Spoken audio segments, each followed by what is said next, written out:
تو اس نیکسس کی یہاں پر بات ہو رہی ہے. اور پروفیسیز کیسے ہوتی ہیں؟ پروفیسیز ایک سیکوینس بتاتی ہیں، لیکن یہاں پر جو سیکوینس ہے اس میں شاکنگ بات پتہ کیا ہے؟ شاکنگ بات یہ ہے کہ ایزیکیل 38 کہتی ہے کہ یہ کولیشن پہلے اسرائیل کے اوپر اٹیک کرے گا، یہ اسرائیل پر حملہ کرے گا، اسرائیل اکیلا ہوگا، اس کی مدد کے لیے کوئی نہیں آئے گا، اور پھر اللہ سبحانہ و تعالیٰ خود انٹروین کرے گا سپر نیچرل طریقے سے، سپر نیچرلی ہوگا، کولیشن تباہ ہو جائے گا، اسرائیل بچ جائے گا، اور اسرائیل کے بچنے کے بعد یہ ایونٹ اتنا بڑا ہوگا کہ ان کے مطابق مسیحا کا ارائیول ممکن ہو جائے گا. لیکن یہاں پر ایک ٹویسٹ بھی ہے جو 99% لوگ اگنور کر جاتے ہیں. وہ ٹویسٹ یہ ہے کہ اس پروفیسی میں اسرائیل کو پہلے تکلیف ہوگی، اسرائیل پر حملہ ہوگا، کولیشن پہلے حملہ کرے گا. یعنی اگر اسرائیل ایران پر حملہ کر دیتا ہے تو پھر تو یہ پروفیسی کمپلیٹ ہی نہیں ہوگی،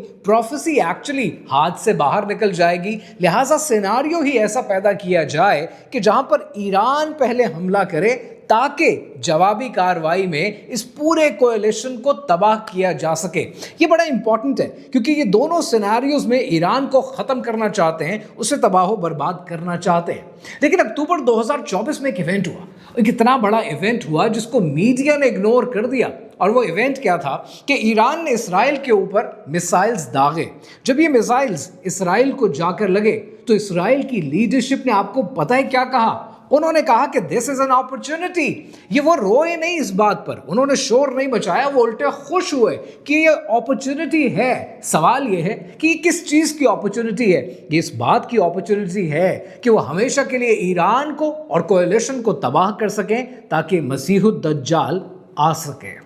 یہاں پر میں آپ کو پوری تاریخ نہیں بتاتا کیونکہ اس ویڈیو میں جو میں نے اگلے 2 پارٹس آپ کے لیے تیار کیے وہ آپ کے سمجھنے کے لیے زیادہ ضروری ہیں. لیکن میں آپ کو یہاں پر کوئکلی 9 ڈیٹ سمجھاتا ہوں کیونکہ ان 9 ڈیٹس کو سمجھنے کے بعد آپ کو یہ سمجھ میں آ جائے گا کہ یہ سب کچھ کس طرح سے کنیکٹڈ ہے.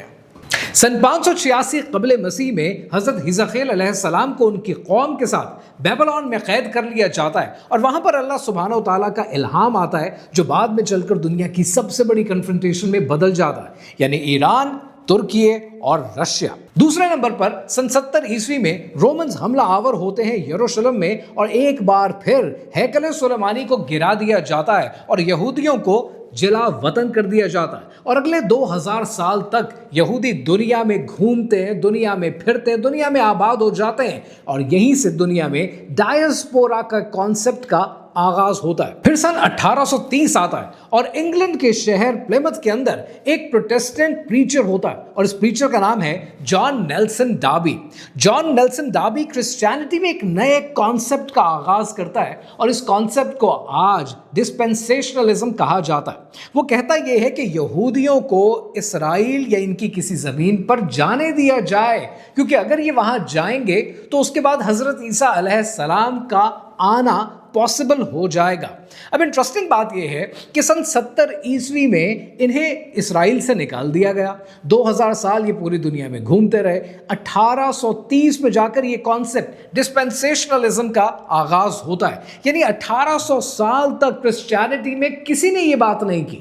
یہ بات آگسٹین نے نہیں کی، یہ ایکویناس نے نہیں کی، یہ بات ایون لوتھر نے نہیں کی، یہ بات کیلون نے نہیں کی، اور یہ ایک نیا کانسیپٹ کرسچینٹی میں انٹروڈیوس کر دیا جاتا ہے. پھر سن 1909 کے اندر ایک امریکن لائر ہے، اس امریکن لائر کا نام ہے Cyrus Scofield. Cyrus Scofield Darby کے اس کانسیپٹ کو پک کرتا ہے اور اس کانسیپٹ کے ساتھ وہ بائبل کے اندر فٹ نوٹ ڈال دیتا ہے، اور اس کے بعد جو کتاب بنتی ہے اس کا نام ہوتا ہے اسکوفیلڈ ریفرنس بائبل، اور اس کتاب کو آکسفورڈ یونیورسٹی پریس چھاپتی ہے.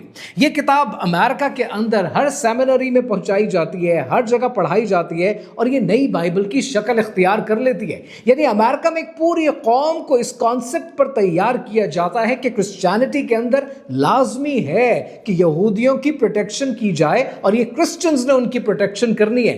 یہ وہ کانسیپٹ ہے جو ڈاربی نے دیا 1830 میں، اور اس کے بعد اسکوفیلڈ نے 1909 میں اس کے اوپر اسکوفیلڈ ریفرنس بائبل چھاپ دی، جس کو چھاپا آکسفورڈ یونیورسٹی پریس نے فار اوتھینٹسٹی پرپزز، اور ایک پوری قوم ایک نئے کانسیپٹ پر تیار ہو جاتے ہیں.